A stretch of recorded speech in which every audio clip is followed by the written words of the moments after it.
Hello बच्चों, आप सभी का स्वागत है आपके अपने यूट्यूब चैनल में। और आज हम लेकर उपस्थित हुए हैं हिंदी। हिंदी के अंतर्गत आप इसमें क्या पढ़ने वाले हैं? तो आप कहेंगे आज हम पढ़ने वाले हैं क्रिया और उसके भेद।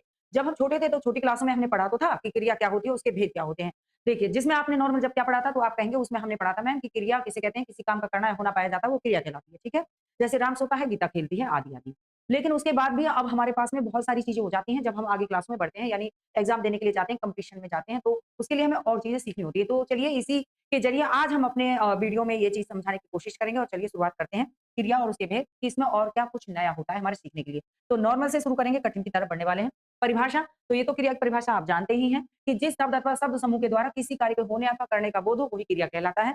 ठीक है? जैसे में आप जानते हैं जब तक जैसे यानी उदाहरण ना मिले तो कार्य अधूरा-सा रह जाता है। जैसे दिवेश दूध पी रहा है तो यहाँ पे आपको कार्य होने की क्या देख रहे हैं कि कार्य हो रहा है, दूध पिया जा रहा है। अर्चना काम कर रही है, क्या पाया जा रहा है? काम करना पाया जा रहा है। नीतू नाच रही है, क्या है? नाच रही है बच्चा। नॉर्मली इसमें पी रहा है, कर रही है, नाच रही है, ये सभी क्या है? तो इन शब्दों से कार्य व्यापार के बोध होता है। क्या है? कि कार्य हो रहा है। ठीक है? तो इसलिए सभी क्या है? ये सभी क्रियाएँ हैं। चलिए आगे बढ़ते हैं। क्रिया के पॉइंट पे ध्यान देंगे, क्या कहता है? इसमें कहता है क्रिया पदबंध की रचना के प्रकार, तो ये कितने 2 प्रकार के होते हैं, जैसे सहायक क्रिया और मुख्य क्रिया। ठीक है बच्चा?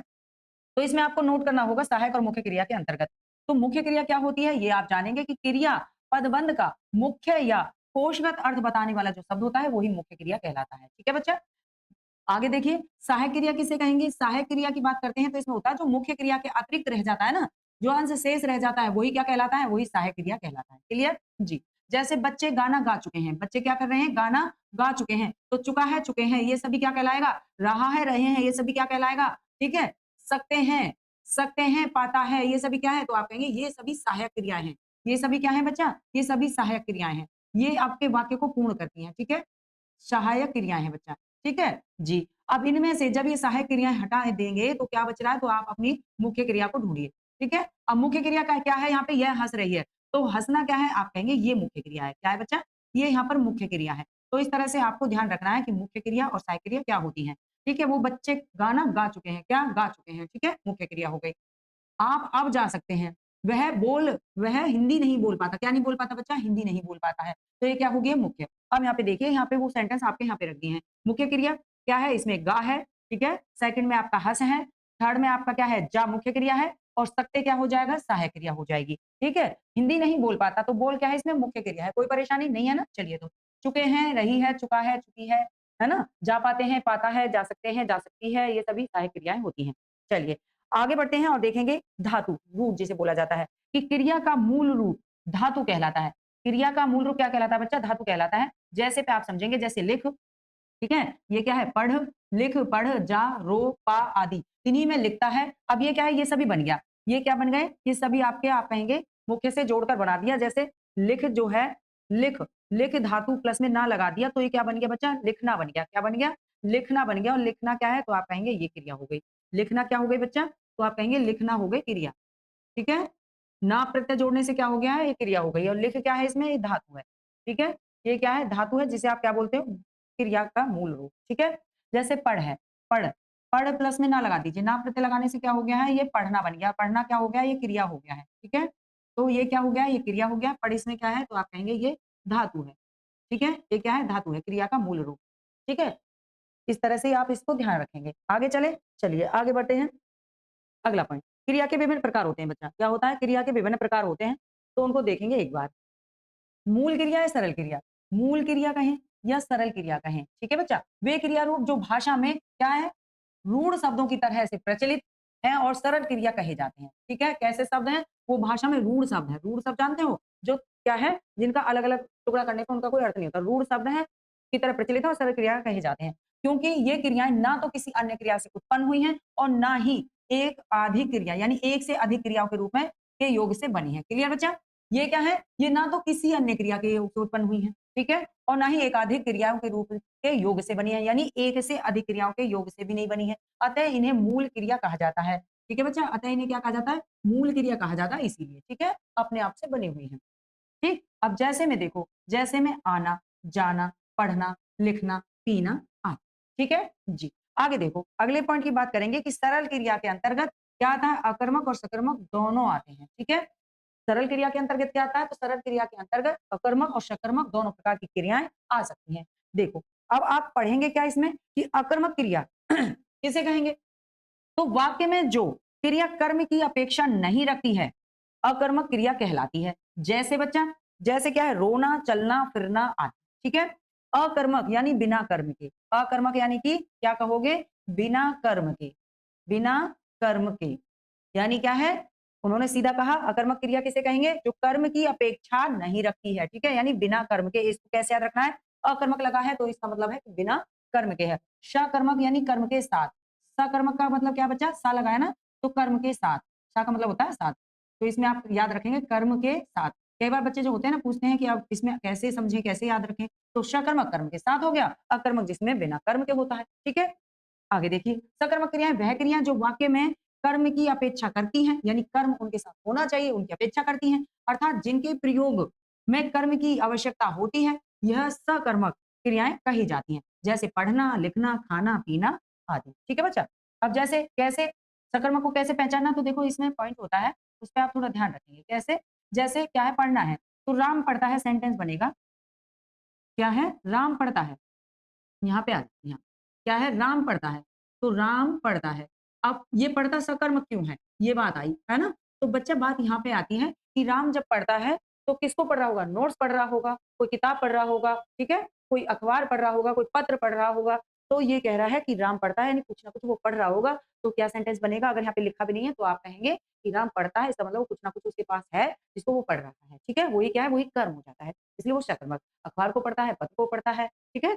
नोट्स को पढ़ता है, तो इसलिए। अच्छा, अब यहाँ पे आता है भाई रोना। बच्चा रोता है बच्चा। क्या है? बच्चा रोता है।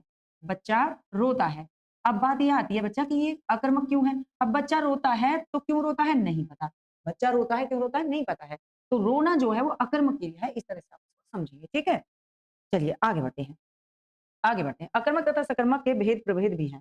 तो ये बात आपने शायद पढ़ी है या नहीं? इसको आप देखिए एक बार। ठीक है? थोड़ा सीरियस होके आप इसको पढ़ लीजिए। क्या दे रखा है कि अकर्मक तथा सकर्मक के भेद प्रभेद होते हैं। ठीक है?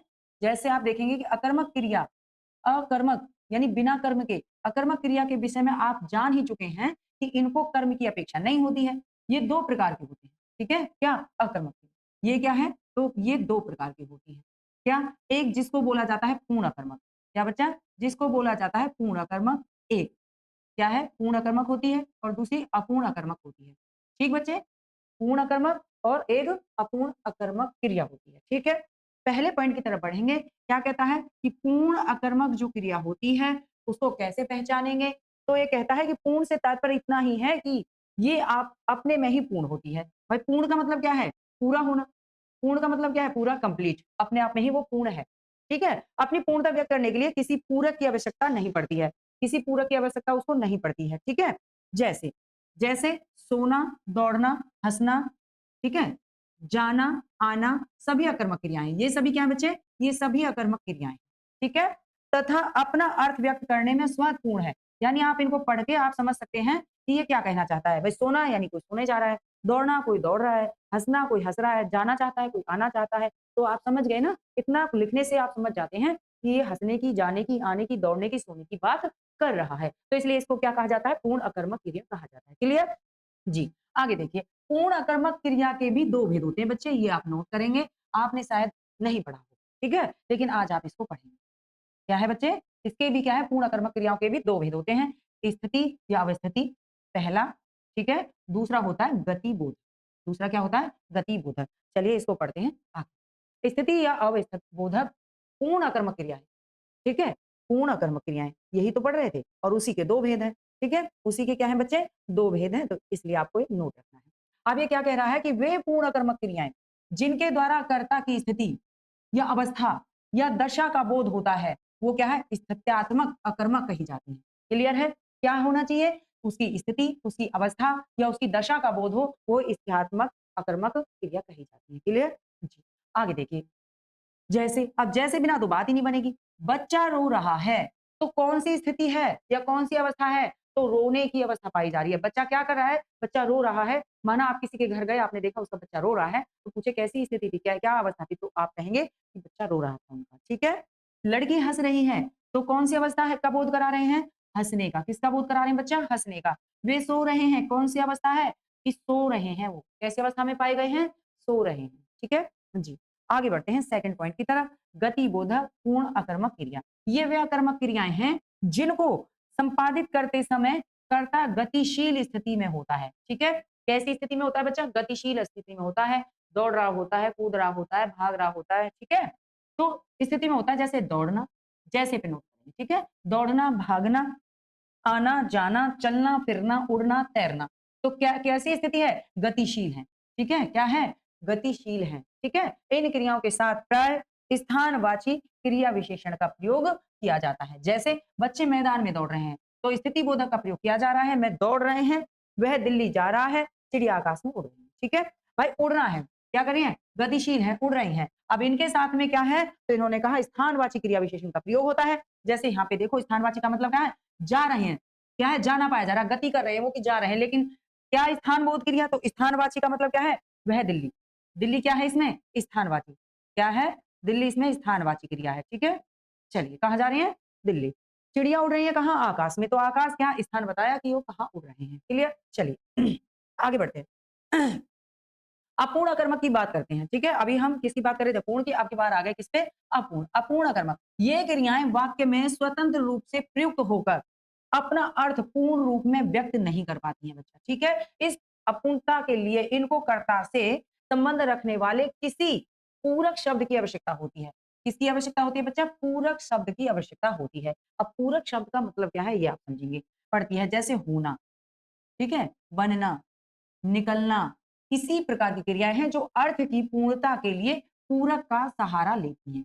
ठीक है, पूरक का सहारा लेती हैं। जब इस तरह की क्या आ जाएंगी, इस तरह की क्रियाएं आ जाएंगी, तो ये अपने आप में पूर्ण नहीं है। इन्हें किसकी आवश्यकता पड़ेगी पूरा करने के लिए? किसी पूरक शब्द की आवश्यकता पड़ेगी। ठीक है, ठीक है जी। देखिए जैसे बच्चा बीमार है, बच्चा क्या है? बच्चा, बच्चा बीमार है। ठीक है, तो पूरक शब्द का प्रयोग ना, ठीक है, किया जाए। अब जैसे अगर इसका प्रयोग ना करें, भाई बीमार है, खाली क्या है? बीमार है, तो इसके लिए क्या होगा?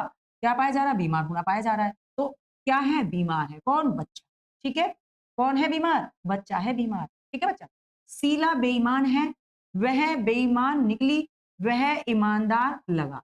ठीक है, अब देखो इस वाक्य में क्या? बीमार, ईमानदार और बेईमान आदि पूरक शब्दों का प्रयोग ना किया जाए तो वाक्य अधूरा लगता है। ठीक है, पूरक के स्थान पर प्राय विशेषण, ये नोट करना है, विशेषण, ठीक है, संज्ञा का प्रयोग किया जाता है।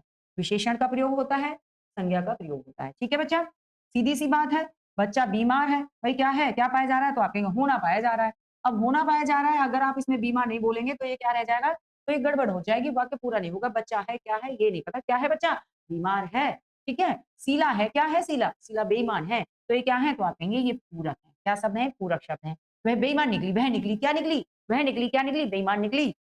वह ईमानदार लगा, वह लगा कह देते तो ये पूरा हो जाता, नहीं होता ना। तो उसने यही कहा भाई निकलना, लगा, होना, बनना, ये ऐसी क्रियाएं हैं कि इनके साथ में पूरक शब्द की आवश्यकता पड़ती है। पूरक शब्द जैसे बीमार, बेईमान, ईमानदार मतलब लगाना पड़ता है, जो विशेषण भी हो सकते हैं और संज्ञा भी हो सकती है। ठीक है बच्चा, ठीक है जी। चलिए बढ़ते हैं अगले पॉइंट की तरफ।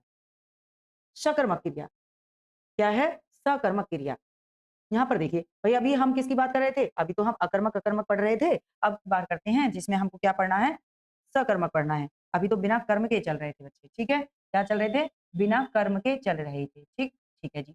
अपूर्ण अकर्मक, एक सेकंड, ठीक है जी। अब यहाँ पे देखिए क्या है? सकर्मक क्रिया यानी कर्म के साथ। क्या है बच्चा? ये कर्म के साथ, कर्म के साथ, कर्म के साथ, सकर्मक, कर्म के साथ। ठीक है, ठीक है जी। जिस प्रकार अकर्मक क्रियाओं के अर्थ को स्वतः स्वतः पूर्ण रूप में व्यक्त करने या न करने के आधार पे पूर्ण तथा अपूर्ण दो भेद होते हैं। ठीक है, पूर्ण तथा अपूर्ण दो भेद होते हैं। उसी तरह सकर्मक के भी दो भेद होते हैं बच्चे। ठीक है, सकर्मक के भी क्या होते हैं? दो भेद होते हैं, पूर्ण सकर्मक तथा अपूर्ण सकर्मक। क्लियर? सकर्मक आप समझ ही गए हैं, बताया था। जहां क्या रहेंगे? आप कहेंगे कर्म के साथ। ठीक है, कैसे? देखो फिर बता देती हूँ, कहीं भूल गए हैं। राम, राम पुस्तक पढ़ता है, राम पुस्तक पढ़ता है। ठीक है बच्चा, पढ़ता है। तो क्या पढ़ता है? पुस्तक को पढ़ता है। तो यहाँ पर क्या है? आप कहेंगे कर्म है। पढ़ना भी सकर्मक क्रिया है। ठीक है, अब आ जाते हैं। तो इसकी बात करें, क्या है? पूर्ण सकर्मक। पूर्ण सकर्मक और एक रहेगा अपूर्ण सकर्मक। पूर्ण सकर्मक में क्या है? वे सकर्मक क्रियाएं जो अपना अर्थ को स्वतः पूरी तरह से व्यक्त कर पाने में समर्थ हैं, पूर्ण सकर्मक कहलाती हैं। क्या? जो स्वयं ही, ठीक है, स्वयं ही अपने अर्थ को क्या कर देती हैं? प्रकट कर देती हैं, तो वो क्या कहलाएंगी? सकर्मक कहलाएंगे। और इनके दो प्रकार होते हैं। इनके कितने प्रकार होते हैं बच्चे? इनके दो प्रकार होते हैं। एक एक कर्मक और दूसरा द्विकर्मक। दूसरा क्या है? द्विकर्मक। चलिए पढ़ते हैं अगले पॉइंट पर। कर्म के आधार पर सकर्मक क्रिया के भेद। ठीक है, किसके आधार पे? कर्म के आधार पर। ठीक है बच्चे, किसके आधार पर है? कर्म के आधार पर है। अब देखो, एक कर्म का मतलब क्या है? जिसमें एक कर्म हो। एक कर्म जिसमें क्या हो बच्चा? एक कर्म होता है, वो क्या कहलाता है? एक कर्मक कहलाता है। ठीक है, किसके अंतर्गत? पूर्ण सकर्मक क्रिया के अंतर्गत आता है। क्रिया वे, ठीक है, वे सकर्मक क्रियाएं जो केवल एक कर्म लेती हैं, एक कर्मक कही जाती हैं। ठीक है, जैसे जैसे पे ध्यान दें। शीला गाना गा रही है, तो क्या कर रही है शीला? गाना गा रही है। अब गाना गा रही है, गाना क्या है? गाने को गा रही है, गाना कर्म। ठीक है, तो इसमें क्या है? एक कर्म है। क्या है इसमें बच्चा? एक कर्म है। ठीक है जी। मोहन अखबार पढ़ रहा है। क्या पढ़ रहा है बच्चा? मोहन अखबार पढ़ रहा है, यानी अखबार को पढ़ रहा है मोहन। इसलिए इसमें भी क्या है? तो आप कहेंगे एक कर्म है। ठीक है, वे अमरूद खा रहे हैं, तो बच्चा क्या करके आप क्वेश्चन करिए, क्रिया से आप क्या पूछेंगे? तो क्रिया क्या है? खाना। क्या खा रहे हैं? अमरूद। अगर आंसर आपको मिल गया तो इसमें क्या है? कर्म है। ठीक है, इस तरह से आप कर्म है कि नहीं है की पहचान कर सकते हैं। ठीक है जी, ठीक है। आगे अब देखो यहाँ पे दे रखा है गाना, अखबार और अमरूद कर्म है, जो क्रिया पर क्या करेगा? क्रिया पर क्या के प्रश्न के उत्तर पर निर्जीव संज्ञा के रूप में प्राप्त होते हैं। इनको क्या है? प्रत्यक्ष कहा जाता है। प्रत्यक्ष कर्म कहा जाता है। क्लियर? कोई दिक्कत नहीं भाई। आपको हमेशा इस तरह से ध्यान रखना है कि जब वो पूछता है ना कर्म के लिए, तो देखो, राम पुस्तक पढ़ता है। ठीक है बच्चा, तो क्या पढ़ता है? क्रिया से प्रश्न किया, क्या पढ़ता है? तो क्या जवाब मिला आपको? पुस्तक पढ़ता है। क्या जवाब मिला? पुस्तक पढ़ता है। तो इसलिए यहाँ पे कर्म है। ठीक है, यहाँ पे पक्षी उड़ते हैं, पक्षी उड़ते हैं। ठीक है, तो उड़ते हैं क्या है? उड़ना क्या है? क्रिया। उड़ना क्या है? क्रिया। अब क्या उड़ते हैं? क्या उड़ते हैं ये नहीं पता, ये नहीं पता, इसलिए क्या है? पक्षी को उड़ते हैं ऐसे कहोगे? नहीं कहोगे ना। तो उड़ना क्या है? तो आप कहेंगे उड़ना अकर्मक हो गया। उड़ना क्या हो गया बच्चा? अकर्मक हो गया है। तो जहां पर क्रिया से आप प्रश्न पूछेंगे क्या करके, ठीक है, वो क्या हो जाएगा? वो अकर्मक। अगर जवाब नहीं मिलेगा अकर्मक, अगर जवाब मिल जाएगा तो सकर्मक हो जाएगा। क्लियर? चलिए बढ़ते हैं अगले पॉइंट पर। द्विकर्मक पूर्ण सकर्मक क्रिया। ठीक है, द्विकर्मक क्या है? जिसमें दो कर्म हो जाए। द्विकर्मक का मतलब क्या होता है बच्चे? जिसमें दो कर्म होते हैं। दो कर्म, ठीक है, जिसमें क्या है? दो कर्म होते हैं। इसमें देखिए कुछ पूर्ण सकर्मक क्रियाएं ऐसी भी हैं जो दो कर्म लेती हैं। जो क्या लेती हैं बच्चे? दो कर्म लेती हैं। जैसे भेजना, लेना, देना, बताना, खरीदना, ठीक है, बेचना, ये सभी क्या है? द्विकर्मक क्रियाएं हैं। ये सभी क्या है बच्चे? द्विकर्मक क्रियाएं हैं, पहचान लेना आप। ठीक है, अब उदाहरण में समझेंगे। मैंने शीला को किताब दी। ठीक है, मैंने शीला को क्या दी? किताब दी। तो किसको दी? शीला को। ठीक है, अब देना क्या है? द्विकर्मक क्रिया। क्या है? ये द्विकर्मक क्रिया। खरीदना द्विकर्मक क्रिया, बेच दी द्विकर्मक क्रिया, और देना फिर से क्या है? द्विकर्मक क्रिया। भेजना क्या है? द्विकर्मक क्रिया। क्लियर? इसका मतलब पहचान है ये। अगर ये मिल जाए तो इनके अंदर वाक्य में क्या है? दो कर्म होंगे। कैसे? भाई मैंने शीला को किताब क्या कर दी? मैंने शीला को किताब दी। किसको दी? शीला को। ठीक है, और किस क्या दी? किताब दी। ठीक है, इस तरह से आप ध्यान रखना है। सीधा सीधा है कि क्रिया पर क्या के उत्तर में प्राप्त संज्ञा प्रत्यक्ष कर्म कही जाती है, अभी बताया, और किसे या किसको के उत्तर में प्राप्त सजीव संज्ञा अप्रत्यक्ष कर्म कहलाती है। ठीक है बच्चे, कोई परेशानी? कोई परेशानी नहीं है तो चलिए आगे बढ़ते रहिए। ठीक है, इसमें भी और देख लीजिए कि हमने मोहन से मकान खरीदा। किसने? हमने मोहन से क्या खरीदा? क्या खरीदा बच्चा? मकान खरीदा। ठीक है, किससे खरीदा? मोहन से खरीदा। ठीक है, मोहन ने शाम को गाड़ी बेच दी। तो मोहन ने किसको बेची? शाम को। किसको बेची बच्चा? शाम को। क्या बेच दी? क्या बेच दी? क्या बेचा? क्या बेचा? आपने क्रिया से प्रश्न किया क्या बेचा? तो आपको जवाब मिला गाड़ी। क्या जवाब मिला आपको? गाड़ी। गाड़ी को बेचा। किसको बेचा? गाड़ी को। अब फिर अब देखो क्या लिखा हुआ है कि किसे या किसको उत्तर प्राप्त करने के लिए सजीव संज्ञा का प्रयोग। मोहन ने किसको बेच दी? मोहन ने किसको बेच दी बच्चे? तो मोहन ने, है ना, मोहन ने किसको? श्याम को। किसको बच्चा? तो जवाब मिला श्याम को बेच दी। किसको बेच दी बच्चे? श्याम को बेच दी। क्लियर? कोई परेशानी नहीं है। तो आगे देखिए, राम ने शीला को किताब दी। ठीक है, राम ने शीला को क्या दी? किताब दी। अब क्या कह रहा है? अब यहाँ पे मुझे बताइए कि क्या क्या चीज है, बताइए एक बार क्या है? भाई राम ने शीला को किताब दी, तो क्रिया क्या है? देना। तो क्या दी? क्या दी बच्चे? क्या दी? क्वेश्चन हुआ क्या दी? तो आपने कहा किताब। किताब, तो यानी कि एक तो किताब कर्म है ना, एक तो किताब कर्म हो गया आपका। ठीक है, और किसे दी? तो शीला को। किसे दी बच्चा? शीला को। तो एक आपका यहाँ पे हो गया। ठीक है, बस यही बातें ध्यान रखनी है। आगे देखिए, मैंने माँ को पत्र भेजा। भेजा, ठीक है, क्या भेजा? क्या भेजा बच्चा? मैंने माँ को पत्र भेजा। तो आपको तो पहचान करनी है कर्म कौन कौन सा है। ठीक है, मैंने माँ को क्या भेजा? पत्र। तो आपने प्रश्न किया क्या भेजा? भाई क्रिया से ही तो करोगे। क्या भेजा? क्या भेजा बच्चा? क्या भेजा? तो आपको उत्तर में क्या मिला? पत्र। क्या भेजा? पत्र भेजा। यानी कि एक तो ये हो गया आपका कर्म। ठीक है, एक तो हो गया ये आपका कर्म। ठीक है, फिर किसको भेजा? भाई पत्र भेज दिया, तो किसको भेजा? तो क्या कहेंगे? माँ को। ठीक है, क्या है? किसको भेजा? पत्र किसे भेजा या किसको भेजा? ठीक है, किसे भेजा? तो किसे? आप कहेंगे माँ। किसे? माँ को। ठीक है जी, राइट। अब बताइए कोई परेशानी? तो एक तो सेम सेम आपको दिख रहा है, दूसरा आपने प्रश्न किया, आपको जवाब मिला। कोई दिक्कत? कोई नहीं, चलिए आगे देखिए, अपूर्ण सकर्मक क्रिया। अब सकर्मक पढ़ रहे हैं जिसमें क्या है? कर्म साथ है। सकर्मक जिसमें कर्म साथ है, लेकिन ये क्या है? अपूर्ण है, पूर्ण नहीं है। इस चीज को आपको ध्यान में रखना है। जिन सकर्मक क्रियाओं में कर्म के रहते हुए अर्थ को पूरी तरह से व्यक्त नहीं किया जाता, जहां पर कर्म तो है लेकिन अर्थ पूरी तरह से व्यक्त नहीं किया जा रहा है, हम आपको समझा नहीं पा रहे हैं, तो वो ही क्या है? अपूर्ण सकर्मक कही जाती है क्रियाएं। ठीक है, अर्थ की पूर्णता के लिए ये क्रियाएं कर्म से संबंधित एक अन्य शब्द यानी कर्म पूरक का सहारा लेती हैं। उधर लिखा है लेकिन यहाँ पे लिख देती हूँ। किसका सहारा लेती हैं? कर्म पूरक का सहारा लेती हैं, यानी कि एक और कर्म का सहारा लेती हैं। जैसे मानना, समझना, चुनना, बनाना आदि ऐसी ही क्रियाएं हैं। आप ध्यान रखेंगे इस चीज को।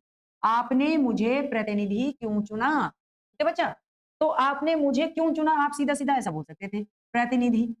लेकिन आप कहेंगे इसमें आपने मुझे क्यों चुना? तो क्यों चुना उसका भी तो है। तो इस वाक्य को पूरा करने के लिए कि क्यों चुना को पूरा करने के लिए क्या? प्रतिनिधि क्यों चुना। इसलिए प्रतिनिधि क्या हो गया यहाँ पे? तो आप कहेंगे कर्म पूरक। ये क्या है बच्चा? कर्म पूरक है, जो क्या है? वाक्य को पूरा करने के लिए लिया गया है। ठीक है, वह शीला को मूर्ख समझता है। तो वह शीला को समझता है, अगर आप इसको नहीं पढ़ते हैं, आप क्या पढ़ेंगे? वह शीला को समझता है, बस इतना पता है। क्या समझता है? पागल समझता है, होशियार समझता है, अच्छा समझता है, बुरा समझता है। तो वाक्य पूरा नहीं हुआ। वाक्य पूरा करने के लिए क्या पकड़ेंगे आप? कर्म पूरक लेंगे। इस शीला को क्या समझता है? मूर्ख समझता है। ठीक है, तो वाक्य आपका पूरा हो गया। ऐसे आगे है कि वह मोहन को अपना पति नहीं मानती। तो अगर हम यहाँ से क्या हटा दें कि वह मोहन को अपना नहीं मानती, अब पति हटा दिया, वह मोहन को अपना नहीं मानती। क्या नहीं मानती? भाई नहीं मानती, बहन नहीं मानती, दोस्त नहीं मानती, मित्र नहीं मानती, फ्रेंड नहीं मानती। क्या नहीं मानती? पति नहीं मानती। तो जब आपने ये हटा दिया तो क्या रह गया आपके अंदर? एक खलबलाहट रह गई कि क्या नहीं मानती? ये नहीं पता। तो अब आपको पता चला क्या? पति नहीं मानती तो क्या है? तो आप कहेंगे कर्म पूरक। क्या है बच्चे? ये कर्म पूरक है। ठीक है, कोई भी दिक्कत आई? कोई दिक्कत नहीं आई, चलिए। प्रयोग की दृष्टि से क्रिया के भेद। ठीक है, प्रयोग की दृष्टि से क्रिया के भेद। अब प्रयोग की दृष्टि से जब क्रिया के भेद आप पढ़ने जा रहे हो तो देखिए आराम से क्या। पहला होता है जिसे बोला जाता है सामान्य क्रिया। ठीक है क्या होता है? सामान्य क्रिया, जहां केवल एक क्रिया का प्रयोग होता है। सामान्य क्रिया का मतलब क्या है? जहां पर केवल एक ही क्रिया का प्रयोग होता है, वह सामान्य क्रिया कहलाती है। कोई दिक्कत? कोई नहीं, तो चलिए आते हैं। जैसे में समझेंगे, क्योंकि बिना जैसे तो समझ में नहीं आता, यानी बिना उदाहरण नहीं समझ आता। आप आइए, आप आए, वह नहाया आदि एक ही क्रिया है, नहाना, आना। ठीक है, आए क्या है? बस एक क्रिया है। फिर आ जाते हैं सेकंड पेज, संयुक्त क्रिया। अभी क्या था? एक क्रिया थी, संयुक्त क्रिया है यानी दो से अधिक क्रियाएं हो सकती हैं। तो जहां दो अथवा दो से अधिक क्रियाएं एक साथ प्रयोग होती हैं, वो संयुक्त क्रियाएं कहलाती हैं। ठीक है बच्चे, जैसे देखेंगे, कविता महाभारत पढ़ने लगी। अब देखो, पढ़ना भी क्रिया है और लगी भी क्या है? क्रिया है। ठीक है, वह खा चुका है, ठीक है। अब खाना तो कर्म होता, अब ये क्या है, खा चुका है, तो अब चुका है और खा ये क्या है, तो दोनों यहाँ पर आप कहेंगे, दोनों हमें क्या मिली, क्रियाएं मिली, ठीक है। कोई दिक्कत नहीं, आगे बढ़ते हैं। नाम धातु क्रिया बड़ा फेमस है, ठीक है। नाम धातु क्रिया किसे कहते हैं? तो संज्ञा, सर्वनाम अथवा विशेषण शब्दों से बने क्रियापद जो होते हैं वो नाम धातु क्रिया कहलाते हैं, ठीक है। क्या? संज्ञा, सर्वनाम, विशेषण से बने शब्द क्या कहलाएंगे? नाम धातु क्रिया कहलाएंगे। जैसे हथियाना, शर्माना, अपनाना आदि। अब ये क्या है? हथियाना किससे बना? हाथ से बना है, ठीक है। शर्म से शर्माना बना है, शर्म से शर्माना बना है, ठीक है। अपना से अपनाना बना है, ठीक है। तो सर्व किससे बन रहे हैं? सर्वनाम से बना, संज्ञा से बना, तो ये सब क्या कहलाया? नाम धातु कहलाया, ठीक है। चलिए आगे बढ़ते हैं। प्रेरणार्थक क्रिया, प्रेरणार्थक क्रिया किसे कहेंगे बच्चे? देखिए, प्रेरणार्थक क्रिया के बारे में जान लीजिए किससे कहेंगे। तो प्रेरणार्थक क्रिया की बात करते हैं कि जिस क्रिया से यह पता चले कि कर्ता स्वयं कार्य को ना करके किसी अन्य से उस कार्य को करने की प्रेरणा देता है, क्या कहलाता है? प्रेरणार्थक क्रिया कहलाता है। जैसे बच्चे को खाना माँ स्वयं ना खिलाकर किसी दूसरे से कहे खिलवाए, तो वो क्या कहलाएगा? प्रेरणार्थक कहलाएगा, ठीक है जी। जैसे अब इसमें क्या होता है जिसमें एक होता है, अच्छा, प्रेरक कर्ता या प्रेरणा प्रदान करने वाला। भाई प्रेरक कर्ता यानी प्रेरणा प्रदान करने वाला। दूसरा प्रेरित करता और प्रेरणा लेने वाला। यानी कि एक कौन है? जो प्रेरक करता है, यानी जो अपना काम करवाता है, और प्रेरणा प्रदान करने वाला कहलाता है। दूसरा प्रेरित करता, प्रेरणा लेने वाला, जो प्रेरणा लेता है, ठीक है। अब देखो, जिसमें क्लियर हो गया, प्रेरणार्थक यानी कि स्वयं कार्य ना करा के किसी दूसरे से करवाया जाता है। क्लियर हो गया? कोई दिक्कत नहीं है। जैसे बच्चे को खुद ना सुलाकर सोना से क्या हो जाए?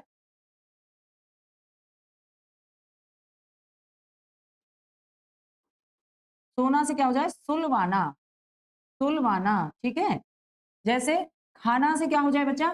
खाना से खिलवाना, खिलवाना, यानी कि क्या है? प्रेरणार्थक, क्या है? प्रेरणार्थक। इस तरह के आपके उसमें उदाहरण हैंगे। कोई दिक्कत नहीं है। चलिए आगे बढ़ते हैं। क्या है? पूर्वकालिक क्रिया। पूर्वकालिक क्रिया किसे कहते हैं? पूर्वकालिक, तो किसी क्रिया से पूर्व यदि कोई दूसरी क्रिया प्रयुक्त हो तो वह पूर्वकालिक क्रिया कहलाती है बच्चा, ठीक है। क्या कहलाएगी? किसी क्रिया से पहले कोई दूसरी क्रिया प्रयुक्त हो जाए तो वो क्या कहलाएगी? पूर्वकालिक क्रिया कहलाएगी। जैसे मैं अभी सोकर उठा हूं, मैं अभी सोकर उठा हूं, तो भाई उठा हूं क्या है? क्रिया, क्या है? क्रिया।